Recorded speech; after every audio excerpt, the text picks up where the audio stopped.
I'm Corinne Schaefer, and welcome to Create Outside the Box. In this episode, we'll be speaking with artist Mike Quon about his family's rich artistic legacy, the evolution of graphic design, and how his journey has uniquely bridged the creative worlds of the West and East Coasts.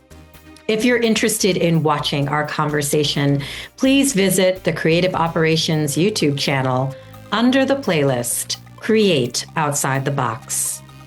Mike Quon was born in Los Angeles, California, into a family steeped in creativity. His father, Milton Quon, was an acclaimed artist and animator for Walt Disney, contributing to iconic films such as Fantasia and Dumbo during a remarkable art career that spanned 75 years. Inspired by his father's legacy, Mike Quon pursued his own path in commercial art. Growing up in sunny Southern California, surrounded by the vibrant surfing culture and the psychedelic movement of the 1960s, Quon developed an early appreciation for art. Mentored by renowned artists Richard Diebenkorn and Ed Ruscha while studying at UCLA, he was heavily influenced by the pop art movement of the era. After earning his degree in art and design from UCLA, Quon ventured east to Manhattan, where he launched his career in advertising and design. He worked as an art director at prestigious agencies such as J. Walter Thompson and Young and Rubicam, before establishing his own award-winning design firm, which he led for over 30 years. His client roster included Fortune 500 companies and multinational corporations, notably Disney. Quon's work has gained international acclaim, appearing in advertising campaigns across Times Square, the Sydney Summer Olympics, World Cup Soccer in Paris, and citywide banner and poster campaigns in New York City and Tokyo. His art is also featured in the permanent collections of the New York Historical Society, the Library of Congress, and the New York Times. Now based at the Jersey Shore, Quon is an active member of the local arts community.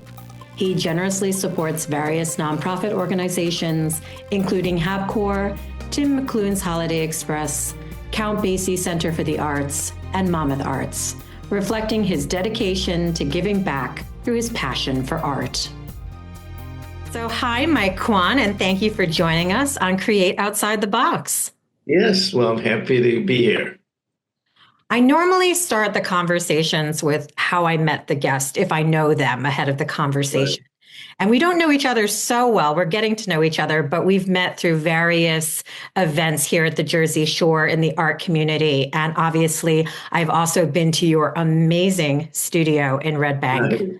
It is just this massive, immersive creative space that you were so kind to invite us into and to discuss your studio and your artistic process. I always try to inspire by sharing the creativity, imagination, and the ideas that are ahead of each of the artists. And if you're a communications artist like myself, there's always a requirement of a message and some type of feeling and the tone that you want to impart. So, I've taught a lot over my years, and I try to inspire and, excited about the gift of creativity that each of us has and the opportunity for the next step and the challenges ahead. Exactly. And speaking of inspiration, growing up, your father was an artist and he was an animator for Walt Disney. How did that inspire you as a child? And what lessons did he impart to you as an artist? Do you use any of those lessons? Yeah, well, it's a bit unusual to grow up surrounded by art.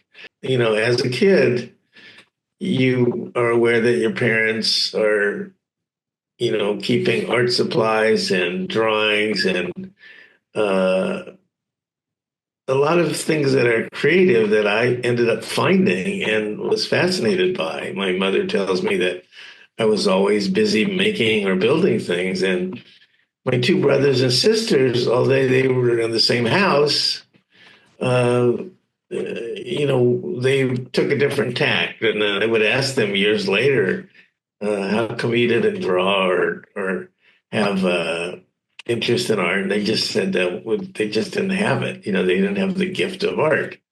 And so I was the only one that kind of carried on the creative uh, gene there. And my dad, being a designer and an artist and art director, wanted me to be, of all things, a dentist or a doctor. He wanted, of which I, didn't have the mind for. And then, so I foolishly tried to get into UCLA um, pre-med program, and they told me to basically leave, that I was in the wrong place.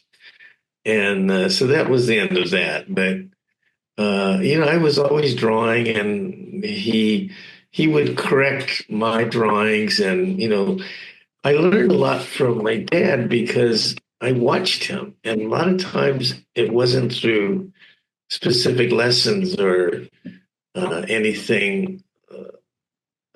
It was learning by watching, and I learned how he was very conscious of composition and lights and darks and tones and colors. And one of the things he did say is make sure you know when to stop. Mm. Don't overdo your painting. And he would always like to say, I always like to put a little bit of red in there. So there were these little things that come back to me all these years later. But like I said, I just kind of watched him live the artist's life, and that was very impressive to me. It sounds like you spoke the same language, which was an unspoken language. It was this visual language of him you were watching, but it was communicating volumes without him even having to say a word. Right. Yeah. He was so involved in his work that he would disappear from the house and go drawing, what they call plain air. He would disappear for hours, and my mother would say, "Oh, your dad will come back when he's hungry or it gets dark." Yeah. And in his later years, I would call him up.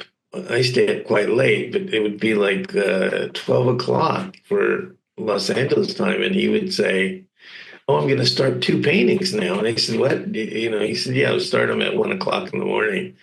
And, he would sketch little thumbnail sketches during the day. He liked nature and some trees, and so he would take these thumbnail sketch and then finish them in the evening. So he was just a force of working, and that sort of was something that I picked up from him, and was kind of, he lived to be 105, and he worked till the very day of his last life. So he was just so happy with the gift of art that he had. And I find that, a lot of artists were blessed with the ability to create something new and keep moving on in different stages of our lives. And, so I'm grateful. And I think a lot of other, whether they be musicians or athletes, you just kind of work your gift. Exactly. Now, I know your father worked a lot in watercolors. Yes. I'm interested. Were there ways that your artistic sensibilities overlapped, or was he maybe more watercolors and you're more, oils and more graphic? Like, how would you kind of compare your styles? Yes. Well, great question. He was real classically trained. So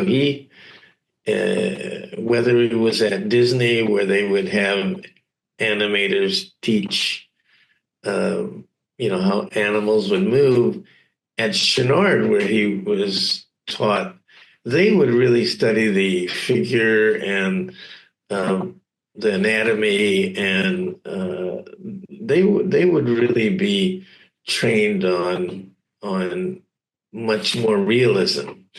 And then my generation comes along, And although there are a lot of people that have the interest or ability to do that, somebody like myself who was interested in design, illustration, and art, I had almost too much interest in things. I didn't have the time to, or I didn't choose to become focused on one section. So I had a real interest in uh, spontaneity and uh, taking the graphic abilities that I had and working them so that they were more in a pop art style, almost uh, sometimes caricatures or snapshots or brief communications of a subject as opposed to jumping right into the detail. So I don't know if that makes sense, but uh, I was always interested in speed because I took a lot of projects on and I challenged myself to having the concepts and ideas quickly. Sometimes, uh, that would add to the spontaneity of the project. It was a little bit of a test. Like, Mhm. how can I take this small deadline and short deadline and still be successful at it? Yeah, it's like when you have runners and you have the people that are good at the sprints, and then you have Yeah. the long distance runners. It's like a different way of training, and each are impressive. It sounds like you like that burst of energy, that creative impulse and spark, and to get that across quickly to people. Yeah, and if you're blessed with a short attention span, like I am, sometimes you need to do that project and move on, Mhm. and just because there were so many other things to do, and we have to make choices of our time, and I still have deadlines, and I think deadlines are important. There's a funny saying. They said if it wasn't for the last minute, nothing would ever get done. Sometimes I time things out so it's just before it's due. Mhm. But you kind of work with. I was in a field of very tight deadlines, so I had to pay attention to what I could deliver. This is outside the fine art life that I have because I balance my personal projects and then I balance very um, urgent deadlines that are due sometimes within hours or the next day. And so it's not for everybody. So before we dive into that journey, I just wanted to, while we're talking about your dad and while we're talking about his career and Disney, were there any memorable Disney stories or experiences that he shared with you that you'd like to share today?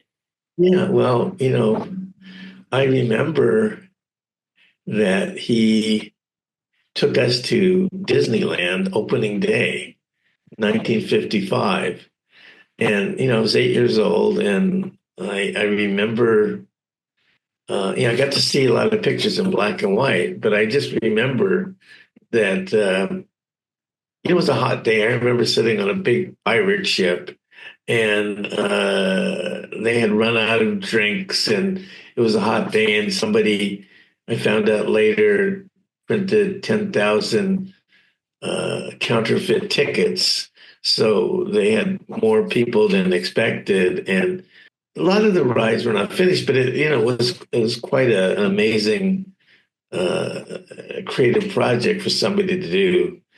Uh, yeah, we became kind of a Disney family.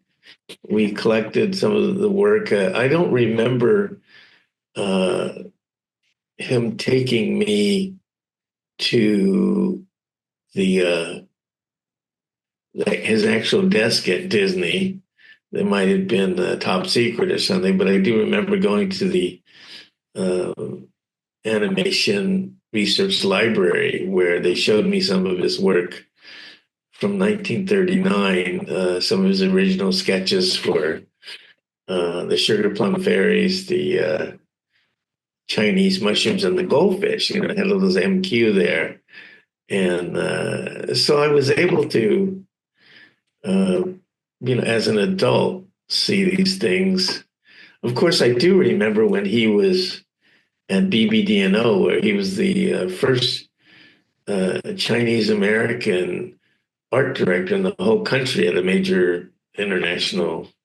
So he was a groundbreaking artist, and I do remember the offices there, and he was during the Mad Men era, so it was I don't know if you saw that series, but it was kind of another groundbreaking time that he was.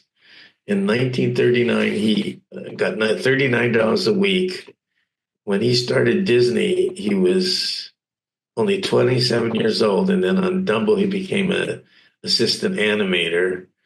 And at 27, I relocated to New York. So those are ages there, big groundbreaking landmark decisions that we made. I did see some of his workplaces, but he was never, surprisingly did not talk about work as much as you would think. Maybe because he wanted me to be focused on medicine or being a doctor. Maybe he calculated. I don't want to make this sound too exciting, but he was a really fully committed 24 hours a day artist. He just lived and breathed it, and I did get that lesson about the commitment to it, and it's pretty much what I do. I do that all day long. Yeah. I'm assuming because his art would be property of Disney that you don't have any sketches or cells from that period of time when he was working for them. Well, unless he snuck something out or we have a photocopy of it, he did some drawings afterwards where he recreated it, some of the cupids. And of course, when I was growing up, when they heard that my dad worked for Walt Disney, uh, I think there were dozens of friends who asked me to have my dad draw Mickey Mouse for them. And I think he willingly drew dozens of Mickey Mouses for my friends, because that's one of the first things you do is you learn to draw Mickey Mouse when you're. I think he might have snuck out a few sketches there too, but in those days, I think in the 50s and early 60s, people would go to yard sales and there would be uh, big flat oak drawers, and people would want the drawer, and sometimes the owners would say, and this is a rumor I heard, that, oh, let me get rid of these cells here, they're not worth anything. And years later people realized that those were Disney original cells and these flat files that were just kind of thrown out, and now they're worth so much. But my family has collected some of the reprints, and again, there have been limited edition things to collectibles, but I think they kept track pretty well, the Disney organization, and that was their property. Yeah. I could see Disney. I could see Disney doing that. But moving from your father's journey, you mentioned there are some parallels. That age of 27 was like a major turning point in both of your lives. Yeah. Watching him growing up, what made you decide to be an art director and go into graphic design? What was that journey for you? Well, in some ways, when you're fresh out of school, you you have a lot of student abilities, and I happen to have an ability to be what they called in those days commercial art. I had an interest in not painting, but I had an interest in promotion, advertising, and marketing. So I didn't want to just draw things, in a cabin somewhere or, in my studio. I wanted the challenge. So when you get into advertising, there are art directing jobs, there are designer jobs, there's photography, illustration, and layout. And some of the first jobs I got were jobs where I had to design, but also sometimes direct people to help me. So I really started probably more as a designer, and then found myself in a capacity where I would supervise a little bit. But I think it was more as a designer illustrator when I actually got in. The art director, creative director came about when I had my own studio and I would have assistants helping me. I wanted to make it clear I didn't do everything myself.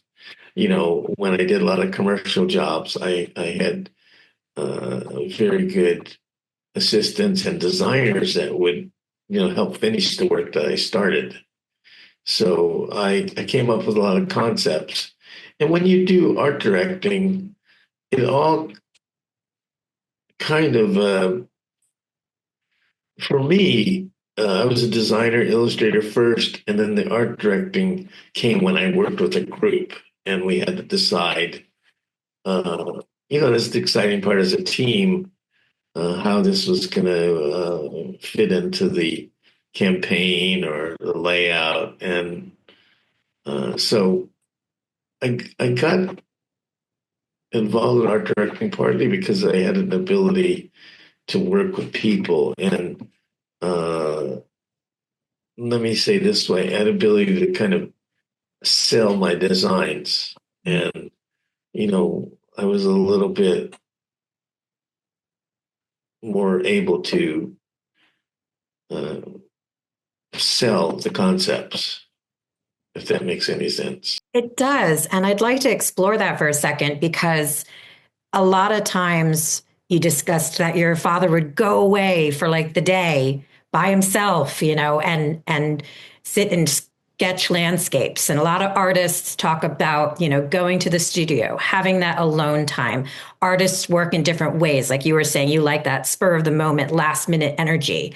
So now when you're an art director, you're doing these designs and you have a team.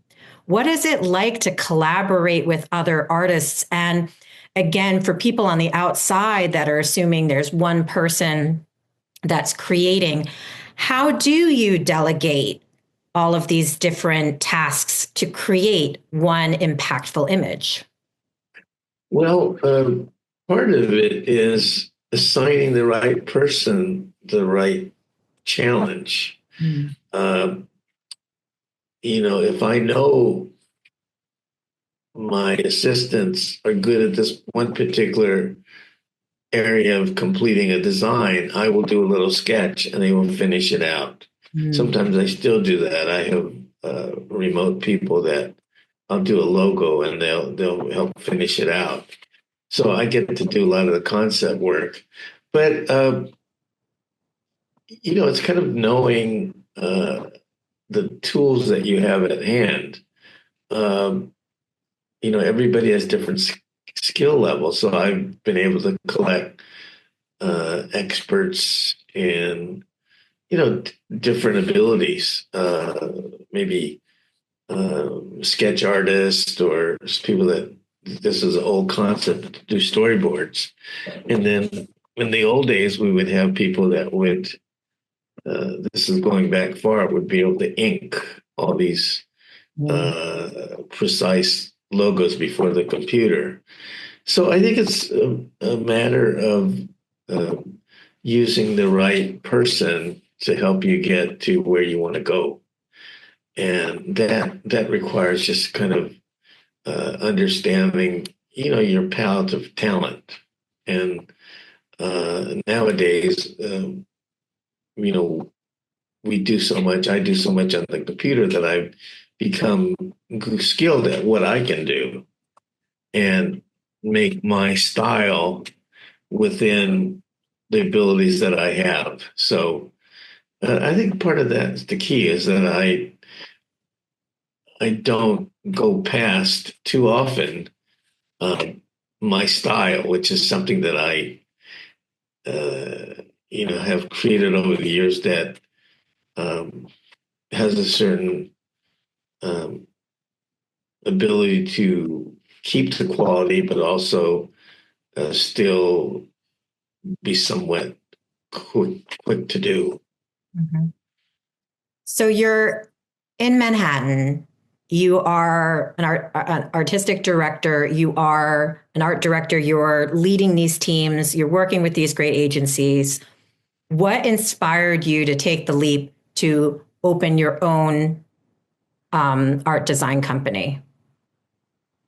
That's a great question because sometimes it happens accidentally.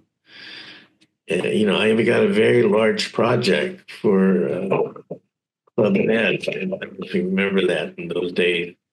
And I couldn't do it myself totally. So I would design it and I would have production artists come in and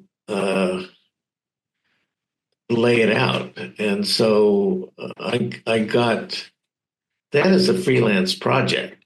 I always wanted to keep my independence. So when I was working with these other agencies, I still was freelancing. I wasn't like I was there every day, but I was always afraid of getting tied down because I had so much interest to my personality, and I would always, um, want to move to something else.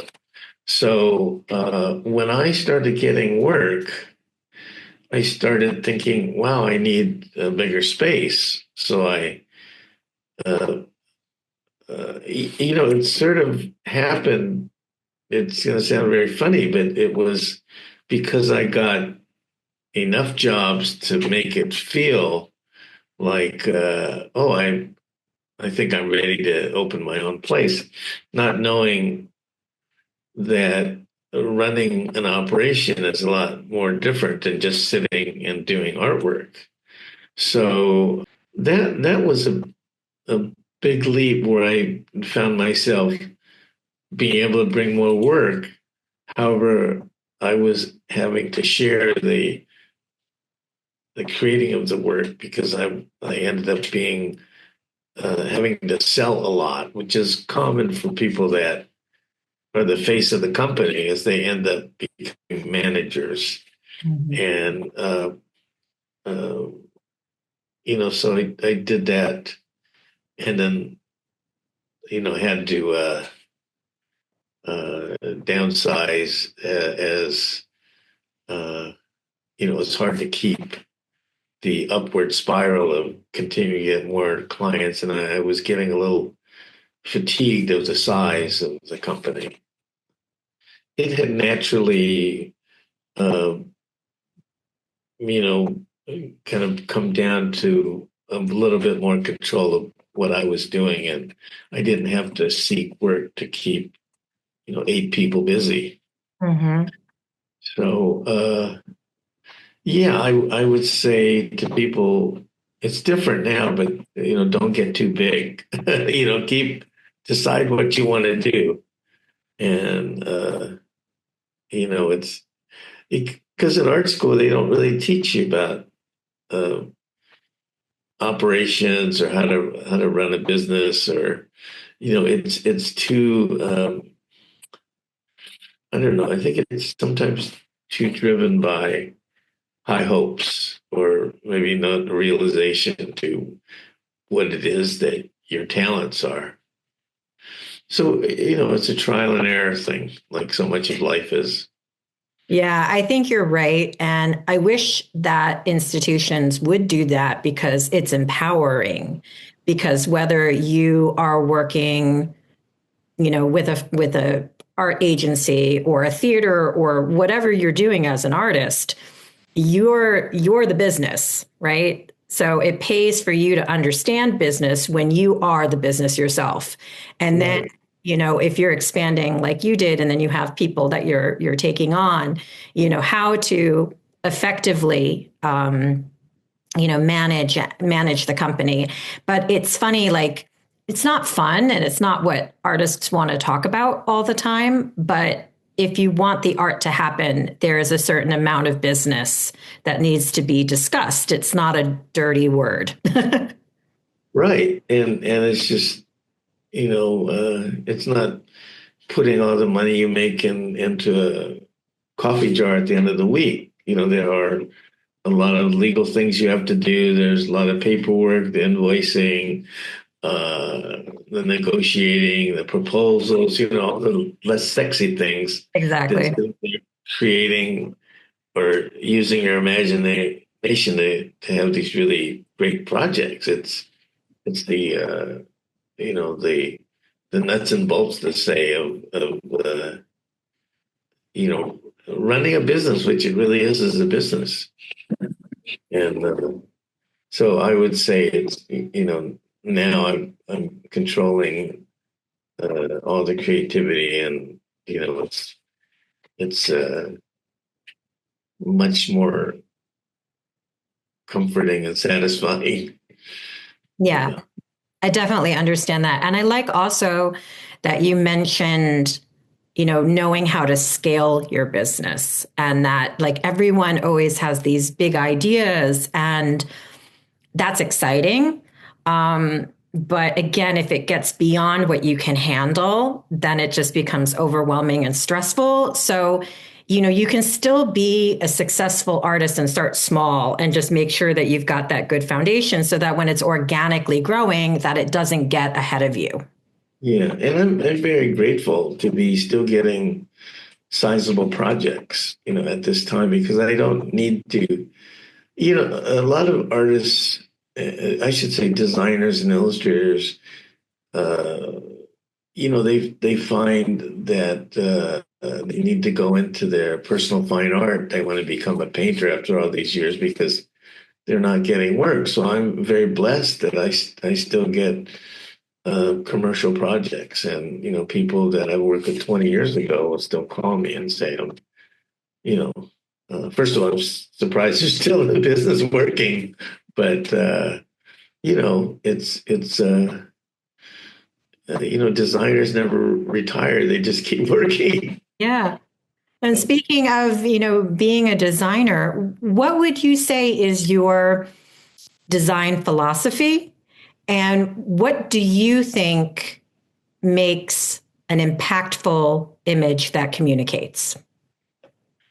Well, I think we all want to create something that will last, that would be powerful, and maybe uh, you look at something, you don't know if it's new or old. I want to look at my design portfolio, maybe pull things out that are 20 to 30-year lifespan, something that's done 25 years ago, and have somebody guess which ones are recent and which ones are old. That is a good test to see if it has remained fresh. Because as you know, design and graphics are fashion. You can tell something from the 60s. And, we all know that everything can be made new again, but it needs to be kind of filtered through the eyes of somebody that, I've had a long visual memory of graphics, and I I have a vocabulary and ability to pull things together that um, I like to think are right for the current message. So yeah, I think we like to do something that will stand the test of time. A part of my philosophy is you have to get people's attention. I mean, that's one of the things that uh, you have to have a message that resonates, and you you have to have something that is powerful to the reader so they can maybe stop and think about it, and maybe refresh their view on things. Uh, Sometimes I use this philosophy where there is this incongruity, this visual incongruity of things that actually uh, make people stop and think about why is this together with this. Uh, I've just recently made a series of images that focus on the LA fire tragedy. And they're shocking sometimes, but they show a fire in the sky and maybe a weather vane with LA, and I think I sent it to you earlier. I try to take current events and run it through the freshness of today, and the fire thing's not appropriate to use humor, but sometimes I like to use humor to make to grab attention more, because humor tends to be less threatening or more entertaining.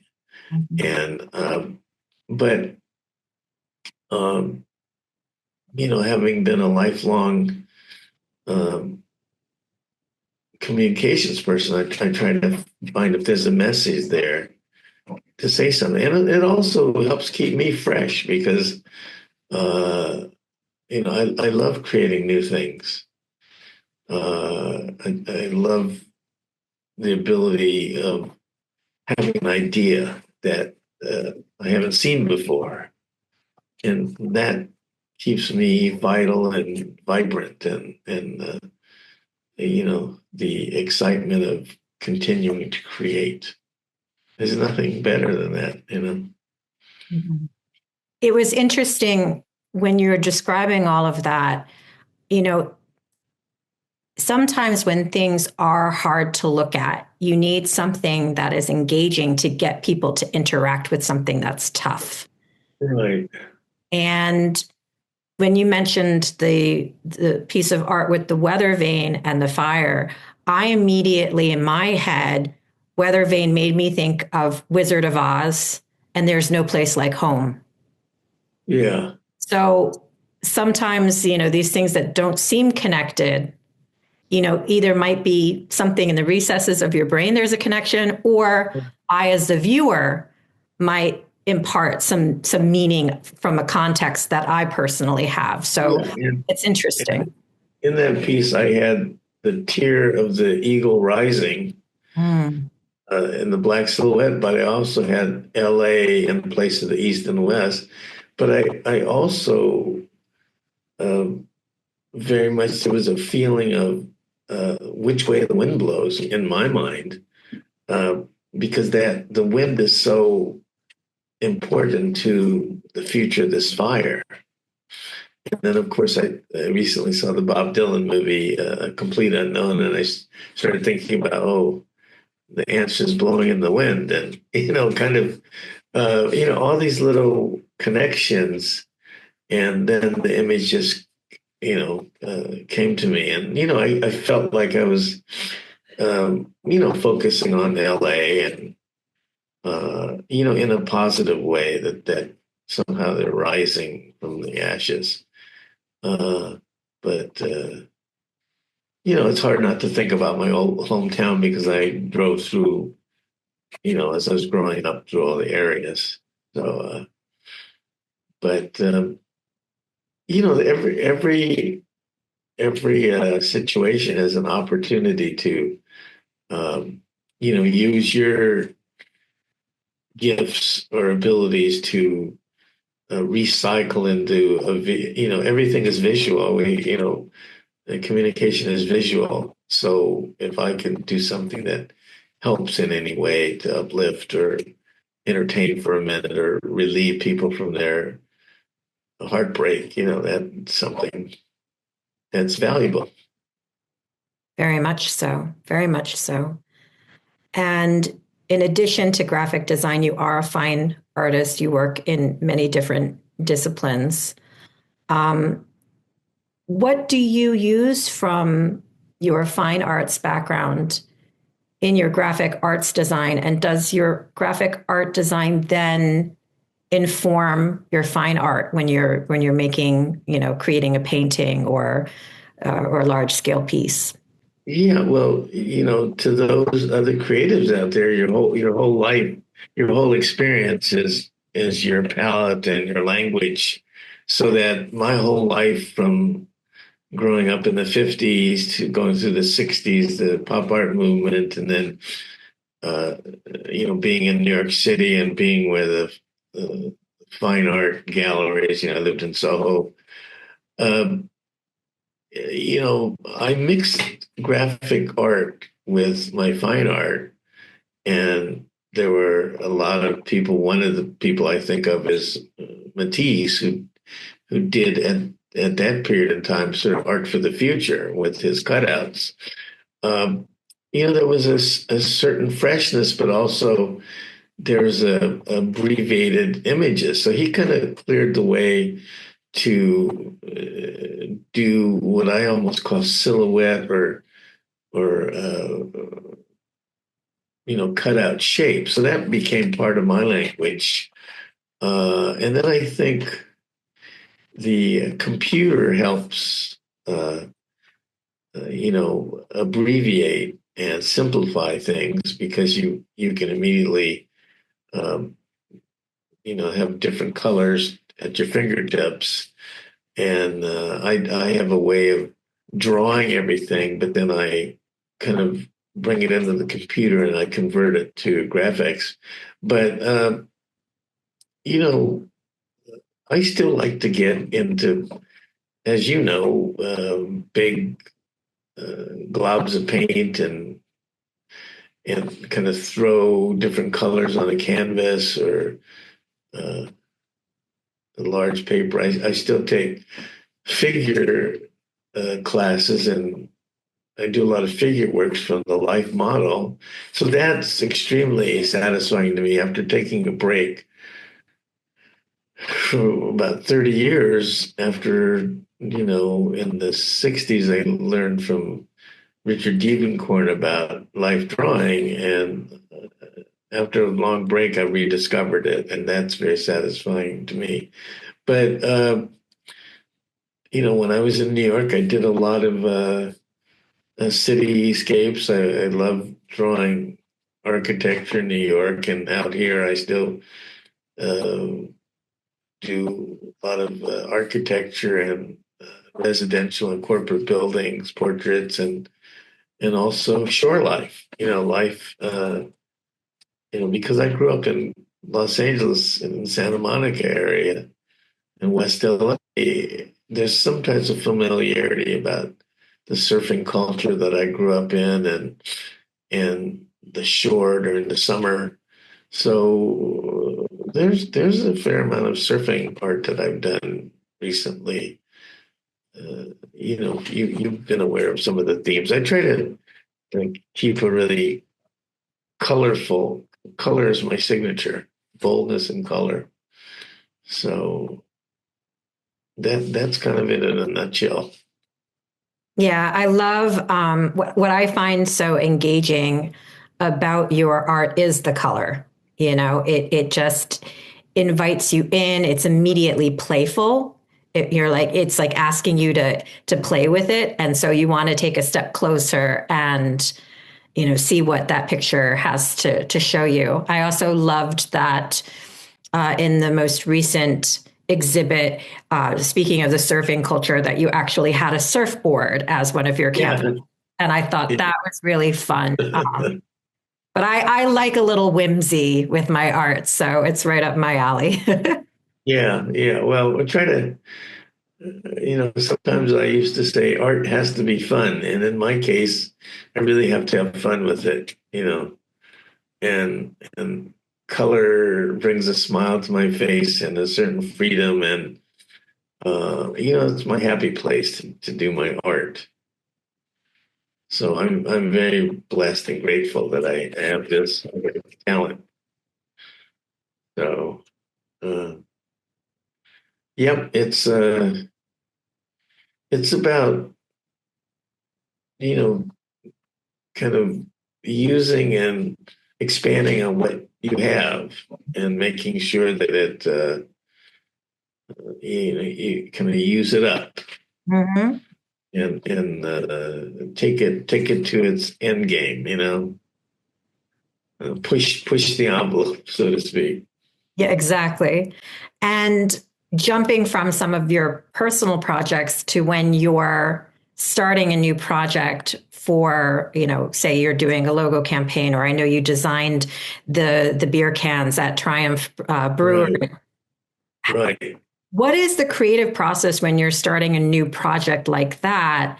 And how do you balance creativity with the practical needs of the business, or dare I say, lay people that don't always understand the process? So, how do you balance all of that? What's that process like? Well, the process in almost any uh, project is to ask the client what it is they want to accomplish and who the audience is and what do they want to have this project do.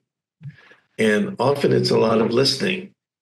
And as I'm listening, I really either have the ideas pop into my head, which has happened a lot, but I also just jot them down and I come up with a lot of ideas. That's the one thing that I generate a lot of concepts. In fact, probably too many. So I've learned to chill it down because some people said, you can't show me 8 different ideas. I'm confused. So that has been a lesson for me is, try to solve the problem. If the beer can needs to focus on the community, I'll look at the different landmarks in the community, and if it's a poster for the Olympics, features Muhammad Ali, we have to, maybe come up with him holding the torch or, close up of the face. And usually I might show 2 or 3 different ideas. But you have to listen because you just can't go into a corner and come back with your favorite layout, which could really uh, not solve the problem at hand.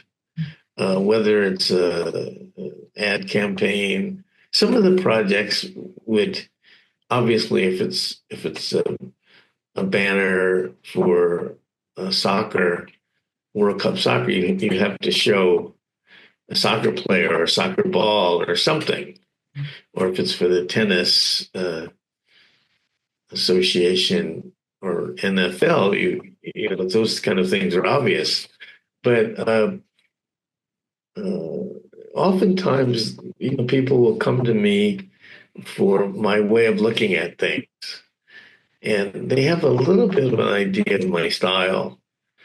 It's not realism; it's graphics. A lot of times, it uses typography, and so it's a blend of art and uh, graphics and uh, contemporary modern look to things, and color. Color is the one thing. So, I have developed a style, although the style changes sometimes. And I mean, I think that's a good thing because not every project requires the same look to it. Um, so I've tried to be versatile as much as possible.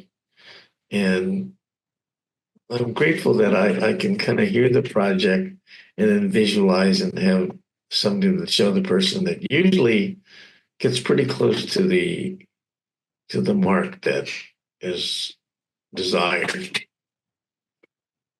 So, it sounds like to me, for there to be a strong brand identity, that the importance is that whoever needs this logo or needs this branding done understand who they are, what they're trying to communicate, who they're trying to communicate it to, then you can create a strong brand identity.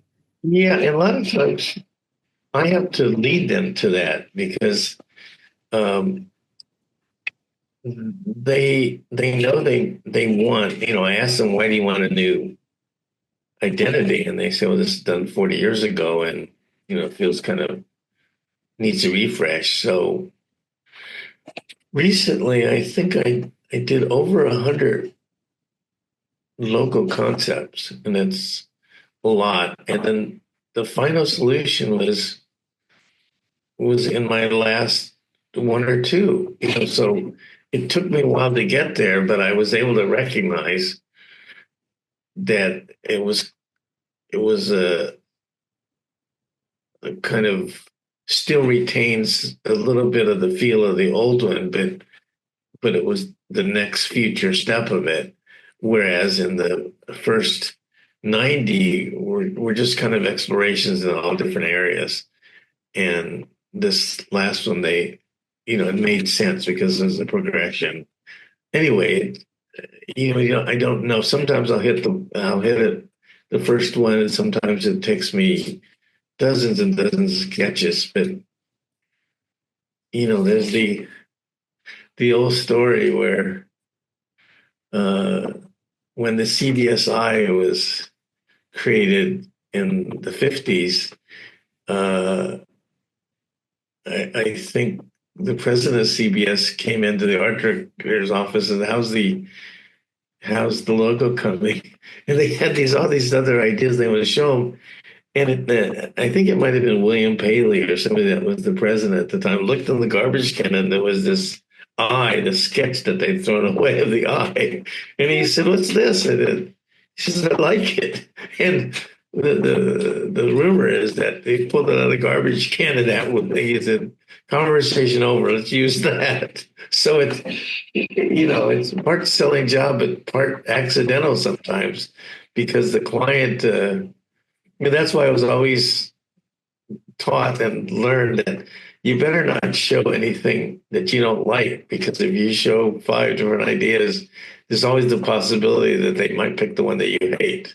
So, there's no, you have to account for taste sometimes, but that happens. Yeah. That's hysterical. But it's very true. I know that I've offered songs and I go, I don't really want to sing this one. And they always pick the one you don't want to sing. Yeah. Why did I put it on the list? So I know exactly what you're talking about. Yeah. You had mentioned, you've worked with some really large companies and large events. You mentioned the Summer Olympics. Is there one particular design or experience that stands out amongst all of your amazing projects? Well, there've probably been over 5,000 jobs. So, it's hard to think of one, but uh, I think that one comes to mind that is nice because it was so public. But I did the two of them. One was for the Federal Trade Commission. Remember, I guess this is about 16 years ago. This is going to sound funny now because all the calls that we get, but there was a do not call list, do not call registry. And it was, if you call people, they're going to find you with these spam calls. So I did the logo. It said "Do not call registry," and there was a little phone on a house. And I will send it to you later. But I think 60 million people signed up for it within the first week, and that was a pretty good viewership. But then, as time goes on, maybe they don't get fined or people get lax. one of the things I do when people call me and I answer the phone because most of the time I don't is I'll say, please put me on the do not call list. And in the early days, I used to say, hey, I did the logo for this. How dare you call me? You're spam calling me, you know.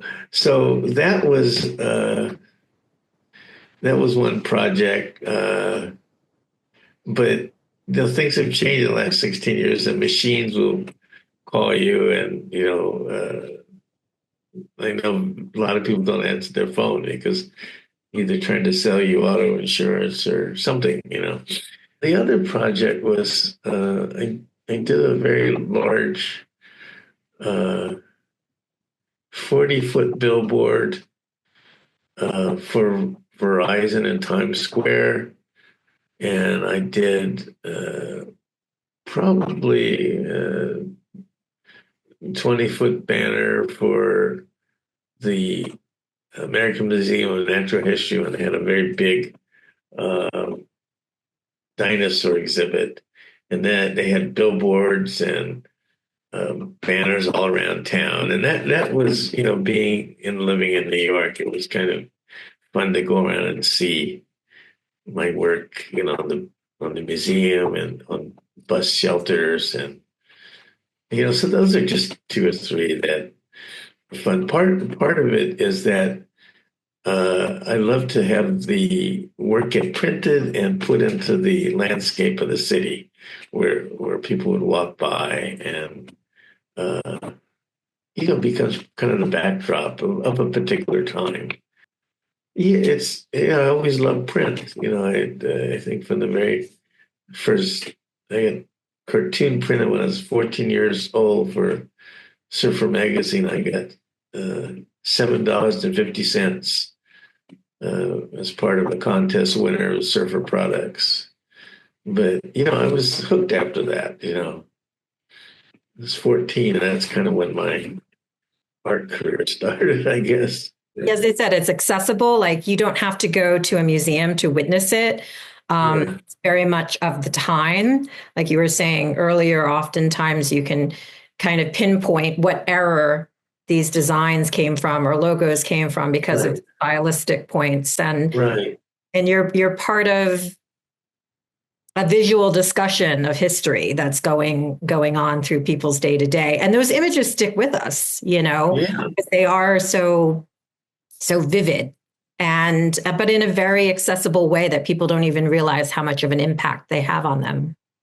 And then of course, uh, the next generation is taking it and going further. Like I have a 21-year-old son who sees the world differently. He's in sports marketing graphics, and his work looks different. And my other son is a filmmaker and video producer, and then he's got, from a lifetime of absorbing culture and, just being young and the landmarks of his culture and, music and graphics, as they're growing up, they have their own language and, style, so that, we're just kind of, laid the groundwork for what the next generation is doing. And, it's just the way the process is. I see such pride when you're talking about your sons. I would want to know, like, how do you feel knowing that the legacy is living on? And how do you think your father, who really wanted you to be a dentist or a doctor, Right. how do you think he would feel knowing that this is now like a legacy that's continuing? Well, he would feel great. And he did say that he kind of was amazed at my abilities and my talent. So he let go of that dream. He said, "Oh, I'm sorry, made you study physics so much," but he would be proud because he got to see my grandkids, and I think he taught them some art lessons too. My kids were young, but they have I guess it's the DNA gene gets passed along to certain people, and I'm grateful that both my sons, have artistic interest and have kind of run with it. But yeah, it's great to see that he would be very proud, and because when he was the oldest of seven sisters, Wow. and he was the only one that went to art school. They Because he was the oldest, and my his father died young. He says, I really uh,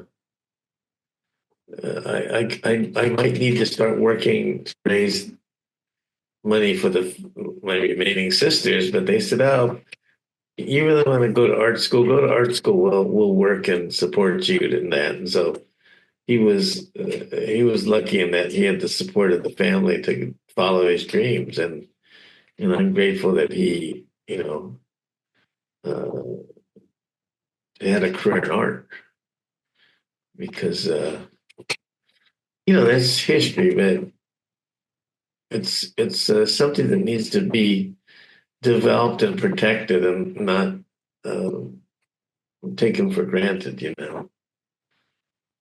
has to be nurtured, and I try to uh, do my best to kind of spread the message of art.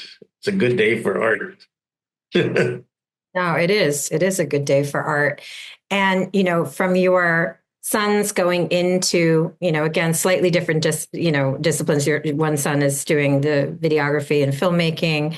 Um, Yeah, your other son is doing more like sports design. Obviously, there's new technology. You were right. mentioning you love utilizing new technology because it's easier now to like switch the colors. There's certain things that you can do. Can you explain, as things progress and you've got more tools to work with, how do you utilize technology? How has that changed for you? And what do you like about utilizing the new technology with your designs and art? Well, this is kind of a funny way, but I remember in the late '70s, we used to carry our artwork to a magazine, and if you had something due at Newsweek magazine, you better not forget it on the subway because that's the only copy. And so around '78, somebody said, there's this talk about somehow there's going to be a way to deliver your artwork through the phone lines or something so you don't have to drop it off in person. So I love the convenience of being able to send things around the world. If I have a client in Asia or something, you know, especially during the pandemic, I don't have to leave my house. I can send it to you, 10,000 miles away. That is magic. I mean, that is like a real gift to communications. That's one of the things that I like. But I love the fact that the speed of communications and the ease of scanning things and coloring things and everything used to be by hand, and you would have to put it in FedEx or something and send it and wait 3 days. Communication is instantaneous. As far as the um, uh, everything gets saved to the cloud, or so I have a computer that has thousands of projects that I've done that is in my storage. But I've learned to utilize the programs I use and work it till my skill level And then when it goes beyond me, I have experts that can take over for me. So I can handle what I know, but I haven't. Nobody could call me a master class. I still a lot of hands on that I use the computer to. I bring it in there and then I manipulate it. But yeah, I'm grateful for the age that we live in. You know, and all the tools that are available to us. With so many projects, and again, you still have projects coming at you, you're still creating art every day. What keeps you inspired? Like, what continues to inspire you? I love the joy of solving problems. It sort of challenges myself. It keeps me fresh. It's almost like a pop quiz. Okay, I have to do these 40 illustrations. And although the art director gives me great direction, I still have to come up with the final art. And so it kind of makes me feel that, oh, I still can do it. Mm-hmm. It's like, hey, I still got it, because you you want to have a connection to your youth and think that you're getting better, even though you're getting older. There's the saying, I'm not getting older, I'm getting wiser, or something like that. At times you have to keep sharpening the pencil, and you have to kind of test yourself. And it feels good when somebody calls you up and say, "Hey, I'm so happy that you're available for this." And of course, uh, I feel the same way. I'm so happy that they're offering me this project. So it's a validation that you still matter, that they have faith in you, and they come to you for what you do. And so, uh, yeah, that keeps me going. I have shows to look forward to. I have uh, personal projects. My son's making a film on our family, and uh, there's a lot of things that are. It's important to have something to look forward to.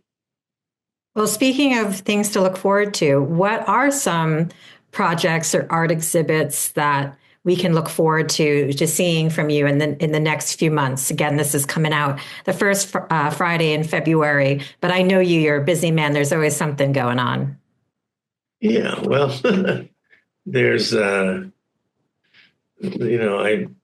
just want to say there's talk of a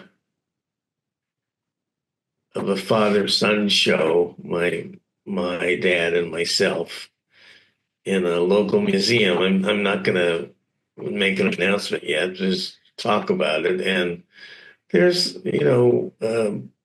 some internet projects that I'm working on now, and there's some clients that are um, making some inroads that will need to be updated. But you have to stay tuned. I'm not going to say too much more, but there'll be a couple of the minor shows. But I'm taking a little bit of a breather right now. I'm paying attention to other projects.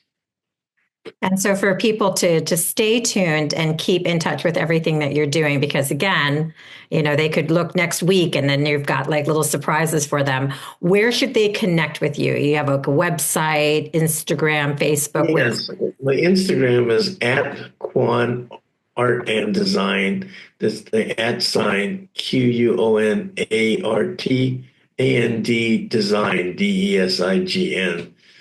Quon Art and Design. The website Quon Art QUONART.com, and another fine art site MikeQuonArt.com. So those are just three places, and I will update those as the time comes along.